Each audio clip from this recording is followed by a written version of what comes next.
Hi, thanks for joining me for another edition of the Bell Video Blog. I am Eric with Bell Performance, and today we're going to change things up a bit.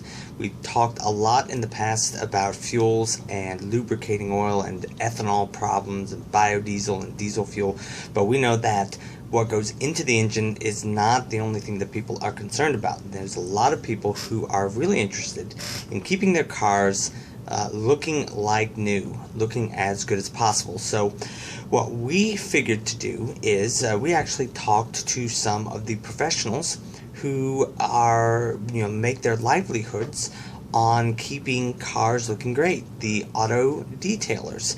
And if you talk to one of those, here are some of the tips that they're likely to give you, both for cleaning the exterior of your car and cleaning the interior of your car. So first, let's talk about the outside. The first thing that they say is when you wash your car does matter, and what they're thinking about is temperature. You should never wash your car in direct sunlight.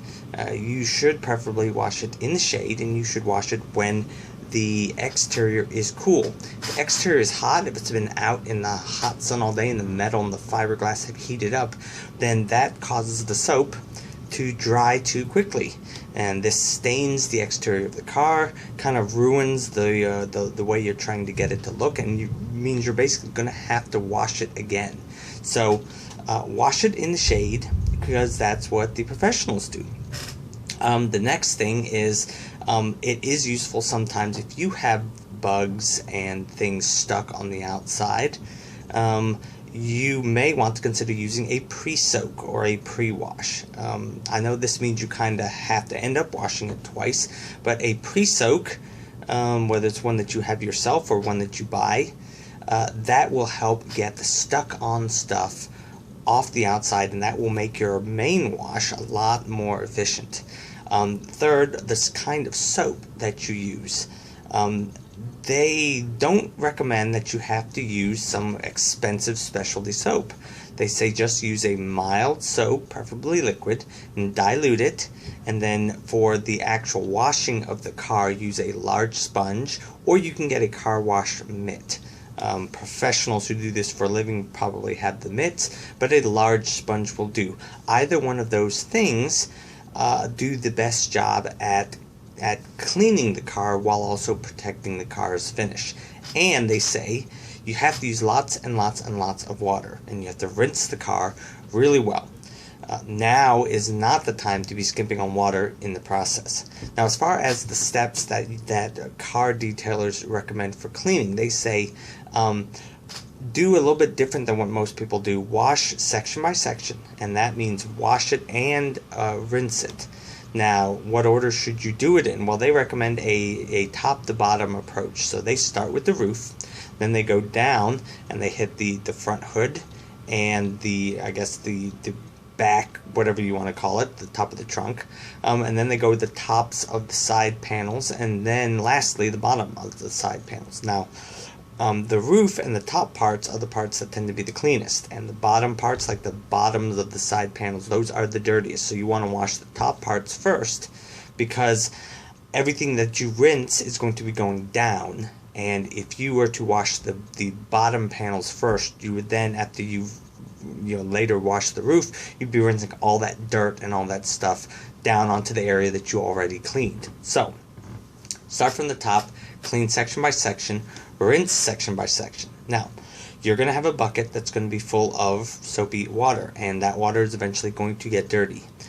What they recommend is before you stick your sponge or your mitt back into that bucket, make sure that you rinse it off and get it clean, because you do not want to transfer any more dirt into that bucket than is entirely needed.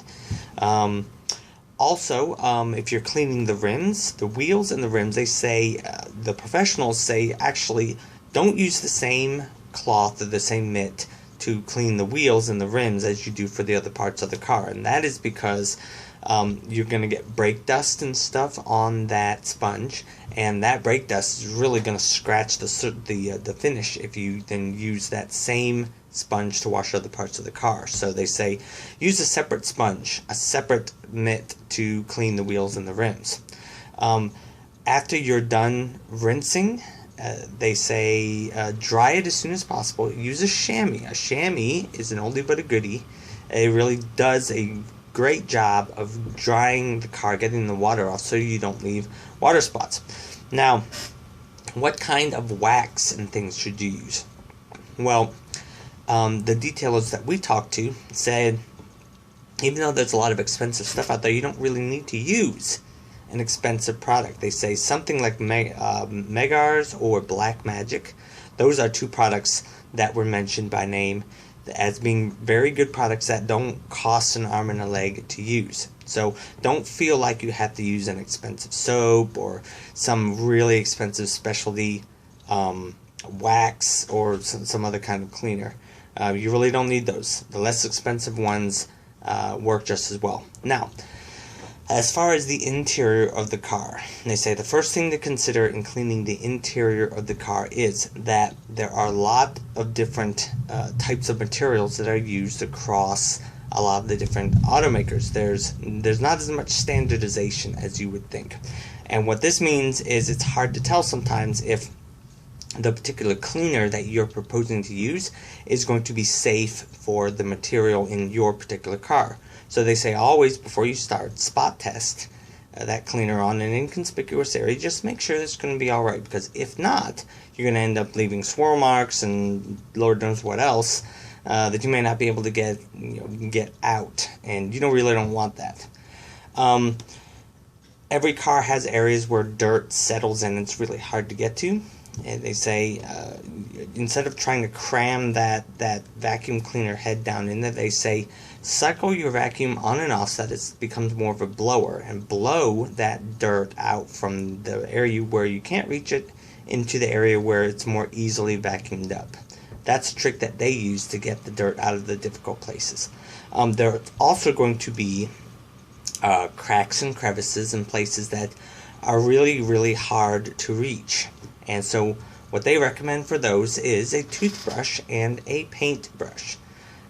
Those are two excellent tools that auto detailers will use to get the dirt out of the little crevicey places. Now, they say for you, keep both of those in your glove compartment, and when you go to the car wash and you're vacuuming out your car, just whip those out. It will help you do a much better job at cleaning all the hard to reach places like a professional. We all have floor mats that get that dirt that gets stuck and ground into the crevices, because our feet are always on them. And those may not seem to come clean with just a regular vacuuming. So they take one of those stiff brushes and they use that in conjunction with the vacuum cleaner. And that brush loosens the dirt, enables more of it to get picked up by the vacuum cleaner, helps get those floor mats as clean as possible. Now, if somebody has been cleaning cars professionally for any amount of time, what they quickly realize is that there are places in cars that tend to get dirtier than other places. Now, if you think about this logically, those places are going to probably be the places where you touch the most. So that would be the steering wheel, be the seat belt, it would be the gear shifter, especially if you got a stick shift, and even if you look on the seat, when you're sitting down, you get that kind of that V area in between your legs. That's area where you tend to get like crumbs and food. You're eating your hamburger or whatever in the car, and you get crumbs and stuff, tends to drop in that area. And that area, the seat, is an area that auto detailers will spend extra time on, and you should as well. Window cleaning, they say the trick to cleaning windows is the process, not any kind of special chemical. They say take your glass cleaner and your paper towels. Clean both sides. Clean them with the glass cleaner and the paper towels on both sides. That means inside and outside. And then take a 100% cotton cloth, preferably clean, and buff the glass surface. That will get your windows as clean as possible. And the last thing, they say, cars today are not made with the same kind of materials as they were, back in the day, so to speak. They're made with cheaper materials on the inside. Automakers have been trying to cut corners for years, in the quest to make better cars, at least better looking cars, for less money. And that means that the materials on the interior of the car don't tend to be as high quality as they were back in the day. So the last thing you should keep in mind, the professionals say, is be gentle. When you're using that scrub brush on that floor mat, use it to get the dirt out, but don't scrub the heck out of that mat, or you may end up finding fibers flying everywhere, because the professionals know. They've been through this before. So anyway, those are the tips on cleaning the interior and the exterior of your car like a professional. So that's what we have for today. If you like that, you want more information on other stuff, well, we got lots of it at our two websites, bellperformance.com and WeFixFuel.com. I'm Eric with Bell Performance. I will see you next time. Bye-bye.